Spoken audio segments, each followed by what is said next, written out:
Räägi tasa minuga, siis mu kuulmine on ergem. Räägi tasa minuga, tasa taibata on kergem. Inimrõõmu, hingehärmi tunnen, taban läbi tuule. Ainult surnud sõnalärmi kuuldeski mu kõrv ei kuule. Mul on hea meel tervitada teid Vaikuse minutite 5. sünnipäeva konverentsil. Kõlanud Betty Alveri luuleread olid aktuaalsed nii nende kirjutamise ajal kui ka ehk veelgi rohkem meie praeguses kiirustavas info- ja mürarikkas maailmas. PISA tulemuste põhjal on Eesti õpilased rõõmsad ja õnnelikud, kuid üle poole lastest kogeb murelikkust ja kurbust.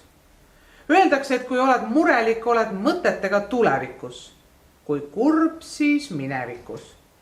Vaikuse minutid aitavad olla kohal hetkes, siin ja praegu. Õpetavad oskust saada osa, mitte joosta läbi.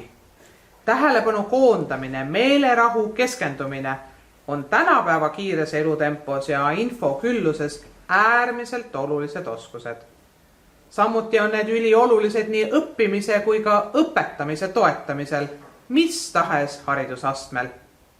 Vaikuse minutid neid oskusi õpetavad.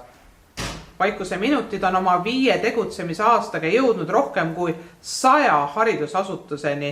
Lasteaiast, gümnaasiumi, õpetavatest oskustest on saanud osa üle 300 haridusasutuse töötaja.